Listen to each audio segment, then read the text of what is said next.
The Face of a Traitor. Part 1. The Earring Under the Seat. Marina always believed she lived in a stable marriage. 7 years with Artyom had flown by in a series of routine days. Shared dinners, summer trips to the sea, funny photos on Instagram. They were never a passionate couple. Their union resembled a calm river more than a raging waterfall. No scandals, no drama. And that seemed right to her. Until that very day. On a Saturday morning, she got into Artyom's car. He had asked her to pick up groceries while he was at training. On the passenger seat lay a sports sweatshirt, smelling of his cologne.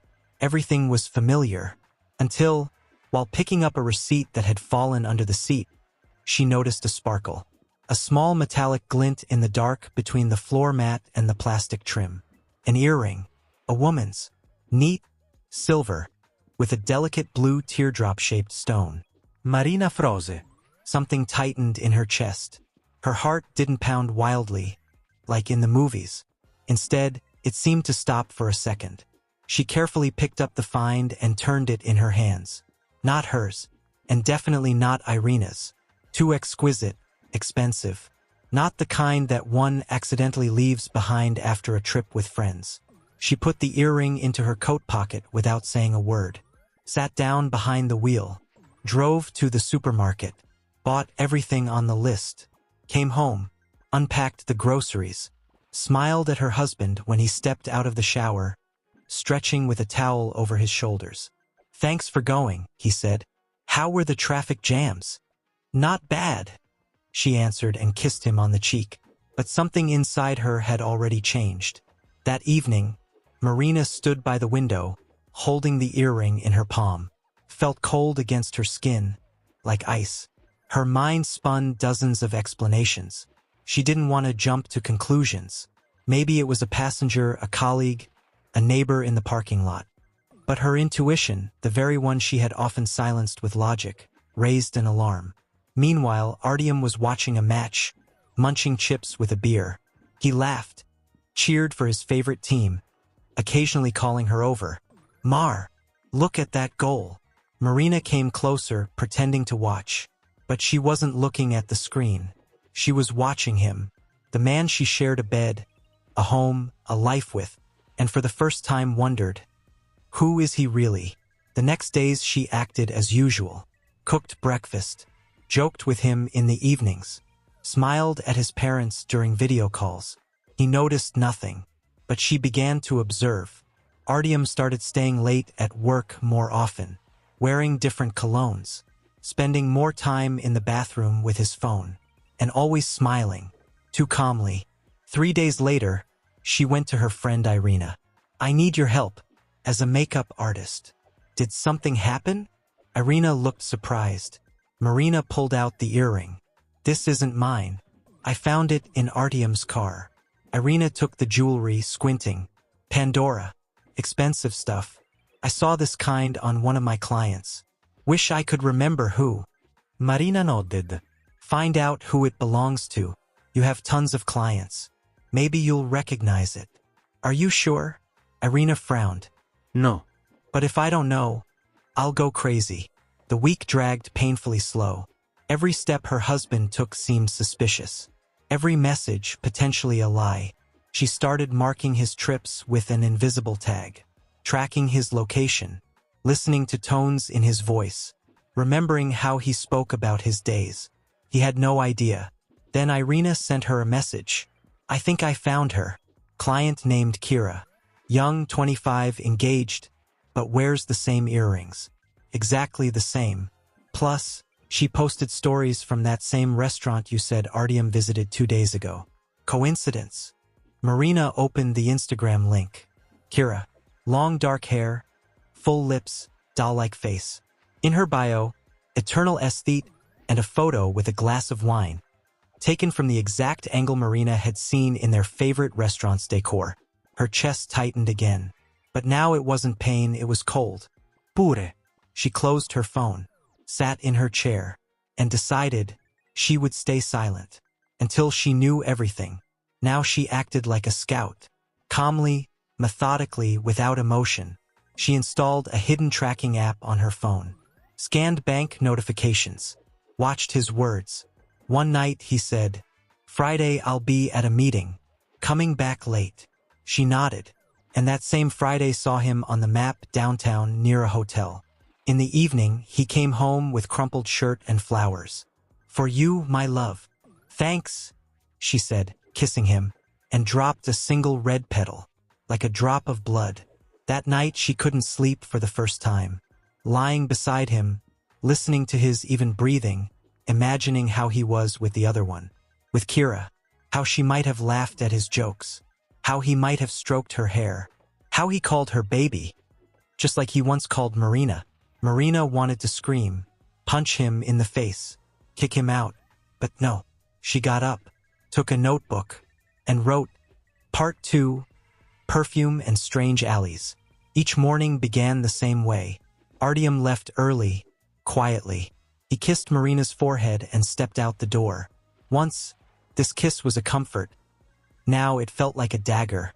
She would get up shortly after, standing before the mirror and asking herself, "Who are you now?" She wasn't the same woman anymore. Marina gathered everything she could.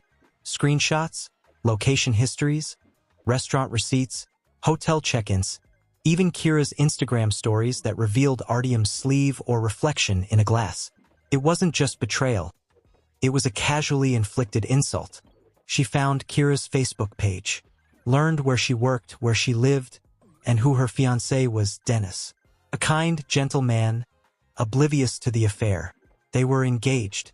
We are too, Marina thought bitterly. Two people being lied to. Marina decided to take a bold step. She booked a makeup appointment with Kira under a fake name. Good evening. Kira greeted her with a radiant smile. Light makeup for a date? She asked cheerfully. Yes, Marina said softly. A date? You're lucky, Kira giggled. You're so pretty. Thanks. Are you married? Almost, Kira shrugged. But I have a secret admirer. Older. Married. It's kind of exciting. Marina clenched her teeth. Who? She asked carefully. Can't tell. Secret. Kira whispered conspiratorially. But he's such a man. Later that night, Artyom was watching TV. Marina brought him tea. We should get away. Just the two of us. Maybe by the sea, she suggested. He tensed. Tough timing. Work's insane. I'll go alone then. To Irina's place. Sure. Rest up. You seem tired lately. Tired. From what? From silence? Marina sent a message to Dennis on Instagram. This might sound strange, but we have something in common. Can we talk? He replied the next day. If it's about Kira, yes. Anytime. They met at a quiet cafe. Dennis looked lost. She said she loved me, he muttered. And all this time. I know, Marina said. I don't want drama. I want him to lose everything quietly. Do you have a plan? She nodded. Yes, and you will help. Marina arranged a celebration. Artyom had just been promoted, the perfect excuse. She invited his parents, colleagues, Irina, and Kira with Dennis as new friends. Artyom was confused but agreed. You're amazing, March. Thanks for doing this. She kissed him on the forehead. His last kiss. Part 3.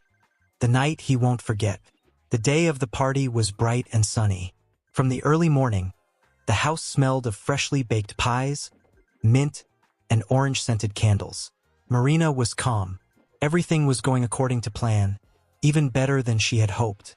Artyom was bustling around the house, checking the table setting, placing glasses, hanging a garland that read, Congratulations. He looked genuinely happy. Everything looks amazing, Mar. You're a genius, he said. Of course, she smiled. I always do my best for you. He hugged her tightly. Marina knew. This was their last we. Tomorrow there would be no more celebrations, no more hugs. Guests started arriving around 6. First came Irina with a bouquet. Then Artyom's parents, his sister with her husband. There was laughter, the clinking of glasses. Everything seemed perfect. Marina poured champagne and kept glancing at the clock. The wait stretched like taffy. At 6:47, The doorbell rang. Marina went to the door and opened it. Standing there were Dennis and Kira. He was in a white shirt. She wore a red dress, slightly nervous with a forced smile. Artyom had no idea she would be there. "Good evening," Irina called from the living room. "Here come our new friends. Come in." Artyom turned. His smile froze when he saw Kira. His eyes widened. He took a step back, then forward as if to say, "What are you doing here?" But the words caught in his throat. "Artyom, this is Kira, a friend of Irina's, and her fiancé Dennis. We decided to introduce ourselves. We've wanted to for a long time. You don't mind?" He cleared his throat. "Of course. Welcome." Marina passed by him, gently touching his hand. "Relax, darling. The night is just beginning." For the first half hour, Artyom held himself together. He pretended everything was normal, sitting between Kira and Marina, trying to laugh. Part 3. The night he won't forget. The morning of the party was bright and clear, the kind of day that promised warmth and hope. Marina woke early, her heart steady, the strange mixture of nerves and determination coursing through her veins. She moved around the house with practiced calm, preparing the final touches for the evening. The scent of freshly baked pies filled the air, mingling with the smell of mint and the orange candles burning softly on the table. Everything was perfect. It had to be. Artyom was surprisingly cheerful, bustling around the kitchen to help. "Everything looks amazing, Mar," he said, flashing a rare, genuine smile. "You always know how to make things special." Marina smiled back, the weight of what was to come sitting heavily on her shoulders. "Of course. For you, I want only the best." He hugged her, pressing his cheek to hers, and for a moment she felt the familiar warmth of the man she once knew. But beneath the surface, she felt the storm gathering. Guests began to arrive around 6 in the evening. Irina came first, carrying a bright bouquet of flowers, followed by Artyom's parents, his sister with her husband, and then a few colleagues from work. Laughter and the clinking of glasses filled the spacious living room. Marina watched quietly, welcoming each guest with a polite smile, while her eyes scanned the clock every few minutes. At precisely 6:47 p.m., the doorbell rang. Marina's heart skipped, but her expression remained composed. She opened the door. Standing there were Kira and Dennis. Kira was wearing a flowing red dress that accentuated her youthful figure, her dark hair falling perfectly around her shoulders. Dennis looked slightly uneasy in his crisp white shirt, glancing nervously between Marina and the door. Artyom was caught completely off guard. "Good evening." Irina's voice echoed cheerfully from inside. "Look who decided to join us, new friends. Come in, please." Artyom turned pale, the forced smile he tried to muster trembling on his lips. "Of course, welcome," he muttered.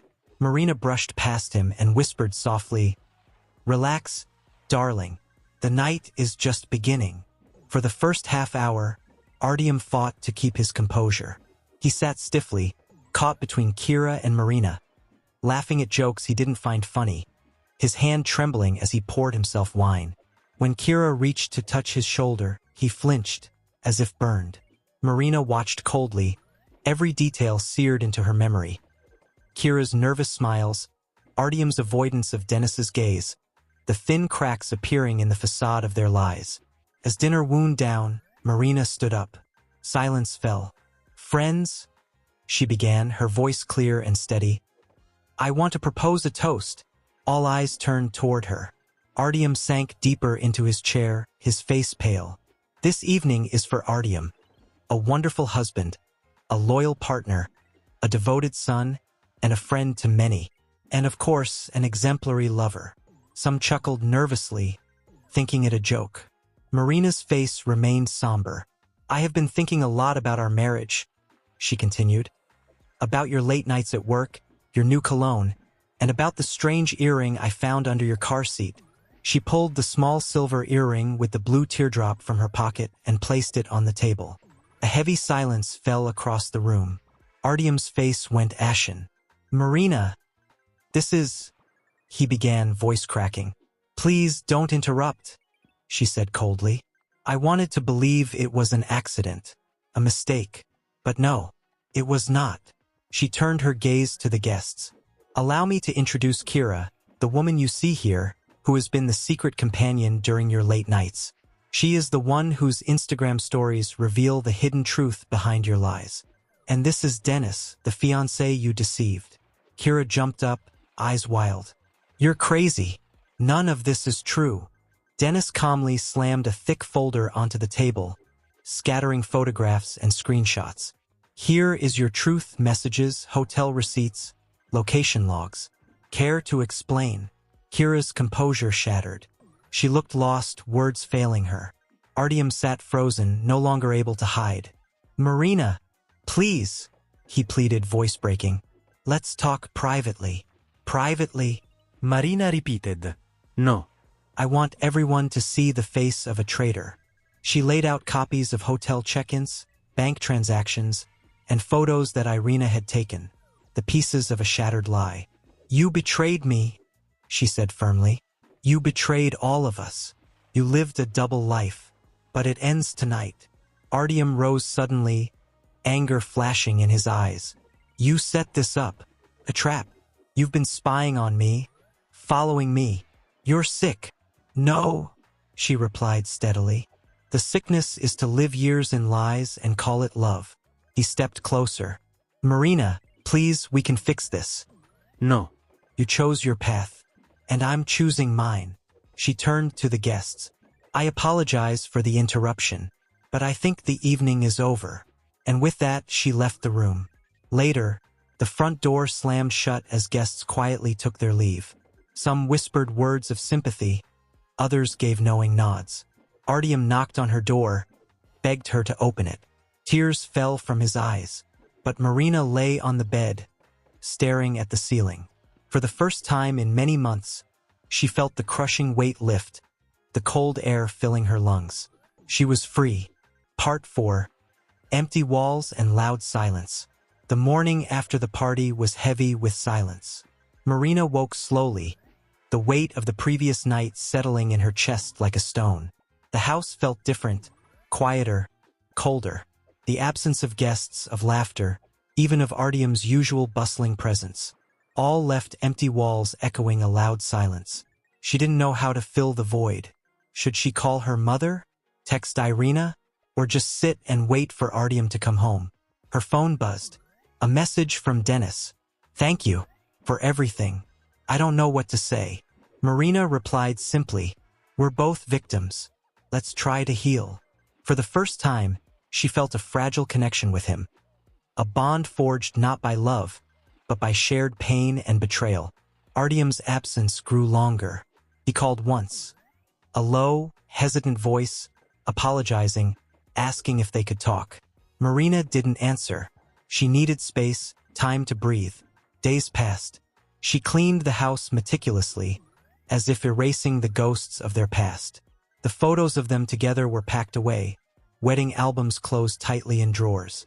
The scent of his cologne on her sweater faded with every wash. But the silence was deafening. One evening, Marina sat by the window, staring at the city lights.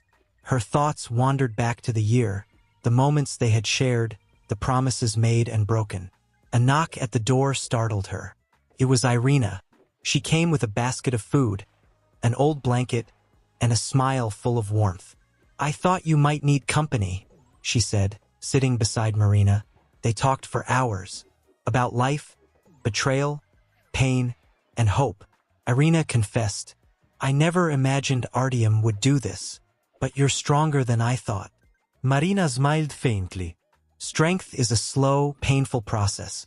Sometimes, I don't feel it at all. Weeks turned into months.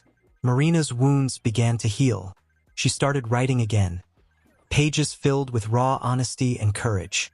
Her blog gained followers. Women from all over shared their stories, finding in Marina's words a voice for their own silence. One day, a publisher contacted her. We want to turn your blog into a book. Your story needs to be heard. Marina felt a spark of purpose. Artyom's attempts to reconcile grew desperate. Calls, messages, even showing up unannounced. But Marina stood firm. She needed to rebuild herself first. Then came the call from Artyom's father. Marina, I don't know how to say this. Artyom was in an accident. Nothing life-threatening, but he's in the hospital. Her heart tightened, not with old love, but with the memory of shared years. She went to the hospital. Seeing him there, fragile and broken, was surreal. The man who had shattered her world now looked vulnerable, small. He tried to smile. "You came," he whispered.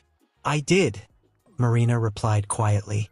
They talked, not about love, but about truth, regret, and forgiveness.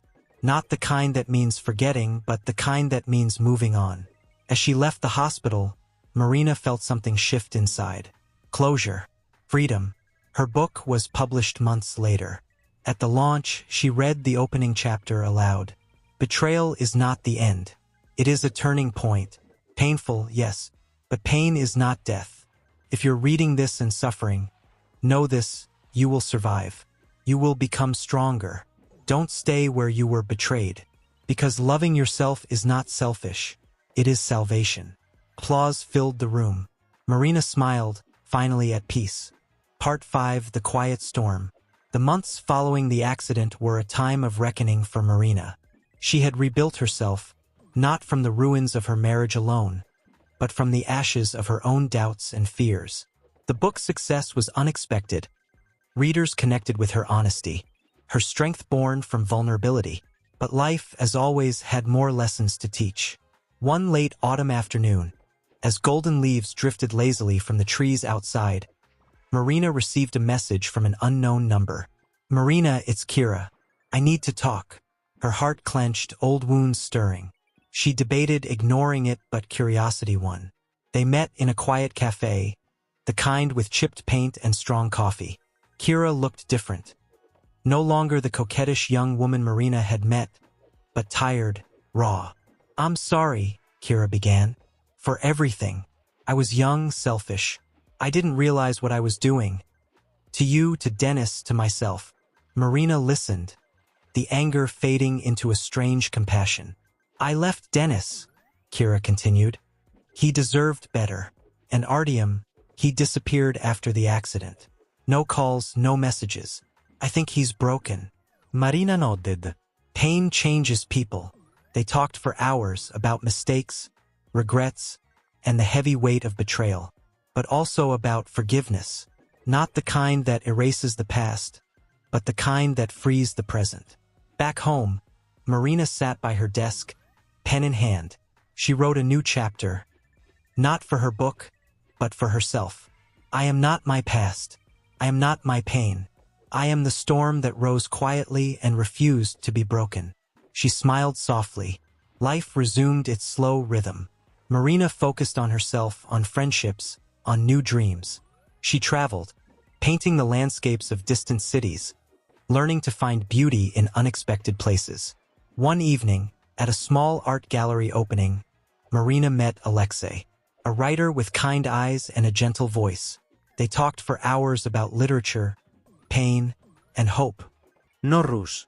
No promises. Just two souls finding a quiet connection. Months later, Marina received a letter from Artyom. It was short. "I'm sorry for everything. I hope you find peace and happiness." She folded the letter carefully, placing it in a box with other memories. The quiet storm inside her had settled, leaving behind fertile ground. In her journal, she wrote, "Some storms destroy, others cleanse. I am both, the aftermath of betrayal and the birth of strength. I forgive, not to forget, but to free myself." Her story, once shadowed by lies and pain, had become a beacon, not just for her, but for everyone who had been broken and dared to rise again. And in that rising, Marina found not just survival, but life. The end.